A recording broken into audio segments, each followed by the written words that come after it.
The world is changing, and fast. What if the United States no longer called the shots on the global stage? What if another power, or a group of powers, could change the entire way international politics, trade, and finance operate? Right now, Russia is leading that charge, and it's happening at the BRICS Summit. Their goal? A world where the US isn't the one in control. But can Russia and its allies really pull this off? Let's take a closer look at what's unfolding behind the scenes and how it could impact the future of global power. This isn't just about a meeting of countries, it's about reshaping the global order. Russia is using BRICS as its tool to push for a world without US dominance. But the path isn't without obstacles. What's Russia's endgame here? Why does it want to change things so badly? And how does BRICS fit into all of this? Stay tuned, because what's happening now could change everything you know about global politics. At the heart of this movement is the BRICS bloc, 5 countries that have become some of the biggest players on the world stage: Brazil, Russia, India, China, and South Africa. And in 2023, the group grew larger with new members, including Egypt, UAE, and Iran. But why does this matter? What's so significant about this group of nations? Well, the 2023 BRICS Summit, held in Kazan, Russia, might just have been the most important one yet. Russia, facing heavy sanctions from the West and isolated in many ways due to its actions in Ukraine, is using BRICS as a lifeline. This isn't just about trade deals or economic partnerships, it's about reshaping the entire world order.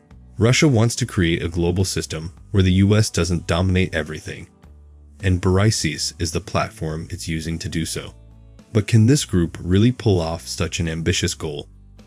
That's what we're going to explore today. From the potential rise of a multipolar world to the creation of new financial systems that don't rely on the US dollar.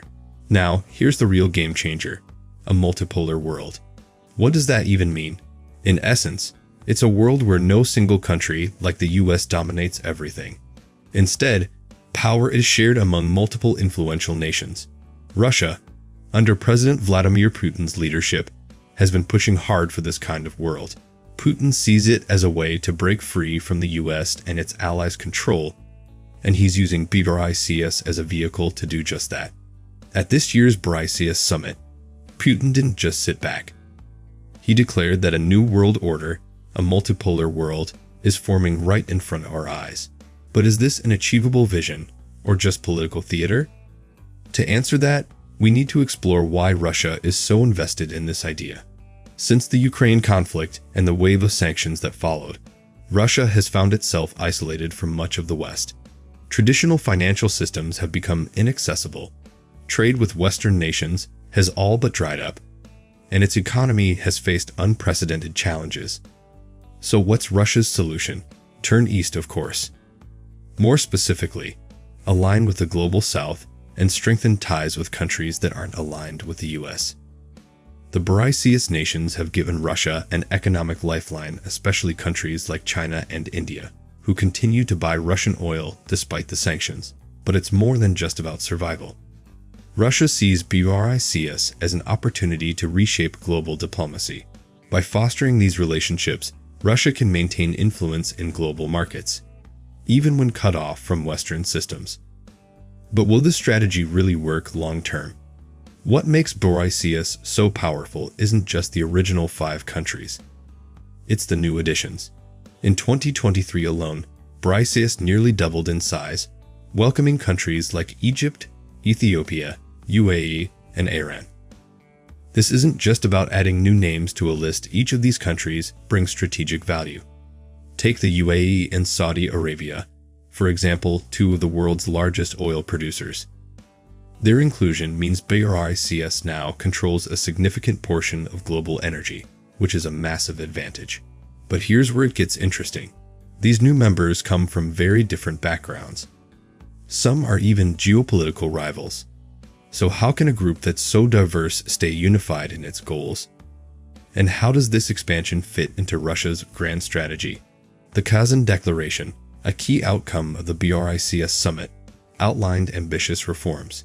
It called for changes to institutions like the UN and IMF, challenging their Western dominance. It also emphasized the need for alternative financial systems to combat illegal sanctions. The message was clear: BRICS is pushing for a fairer, more multipolar world order. But can these reforms truly reshape global governance, or are they just lofty ideals? Russia, with strong backing from China, is championing the idea of de-dollarization, encouraging BRICS members to trade in national currencies instead of relying on the US dollar. Already, the use of the dollar within BRICS has dropped dramatically, and Russia sees this as a vital step toward financial independence. The Kazan Declaration even laid the groundwork for creating new financial structures to rival Western institutions like the IMF. Russia's primary goal is to escape the chokehold of US sanctions. By reducing reliance on the dollar, it seeks economic autonomy. De-dollarization is already in motion, with many BRICS nations adopting their own currencies for trade. However, Russia faces pushback from countries like Brazil, who are hesitant to fully move away from the dollar. Can Russia keep this momentum going, or will internal BRICS disagreements slow things down? Russia and China are leading the charge to create a BRICS currency that could challenge the US dollar globally, but not everyone in BRICS agrees. Brazil and India, for instance, are hesitant, worried about the complexities of creating a new global currency. It's an ambitious project, but will BRICS ever be able to make it a reality? Or is this just another idea that will remain on the drawing board? For Russia and Iran, being cut off from Western financial systems means they must create their own. That's why BRICS is such a lifeline. The group is discussing new banking networks and payment systems that can operate independently of the West. However, building these systems from scratch is no easy task. The question is, can these nations build a truly sanctions-proof financial network? Russia's vision for a multipolar world, a system where no single country dominance, is clear. But the challenge is creating a global structure where power is equally shared without one country trying to take the lead. Can BRICS truly embody this idea, or will internal ambitions get in the way? It's a tough balancing act, and Russia's role is central to this transformation. BRICS has strengthened its position in global energy markets with the inclusion of oil giants like Saudi Arabia and Iran. This gives the group considerable leverage, especially in energy trade. Russia's role as an energy exporter fits perfectly into this dynamic, giving BRICS even more influence on the world stage. But how will this energy dominance shift the balance of power away from the West? BRICS is increasingly seen as a counterweight to the G7, a group made up of the world's richest nations. While the G7 has traditionally had more influence, BRICS is gaining ground, particularly in the global south. This competition between BRICS and the G7 could reshape global alliances in the coming years. But which group will ultimately come out on top? Putin's diplomacy at the summit wasn't just about formal meetings, it was about building personal relationships with key leaders. By engaging with world leaders on the sidelines, Putin showcased Russia's continued relevance, even under sanctions. These one-on-one meetings were crucial for Russia, signaling that it's far from isolated. The summit wasn't just about economic issues, it was also a platform for peace. China and India resolved a long-standing border dispute, and peace talks between Armenia and Azerbaijan offered hope for a resolution to their conflict. BRICS is proving that it can serve as a platform for peace negotiations. But how far will these initiatives go? BRICS faces significant internal challenges. With countries like Brazil and India hesitant to abandon the US dollar, and other members having divergent political goals, maintaining unity is no easy task. The diversity within the group presents both opportunities and obstacles. How BRICS navigates these differences will determine its future. Russia's war in Ukraine complicates its position within BRICS. While some members offer economic support, many are cautious about fully backing Russia in the conflict. The group's stance is one of neutrality, calling for peace, but avoiding direct confrontation with the West. This tightrope walk reflects the complex dynamics within BRICS. BRICS has grand ambitions, but it's still a work in progress. The group's ability to deliver on its promises, such as de-dollarization and alternative financial systems, remains to be seen. As the group expands, maintaining cohesion will be key to its success.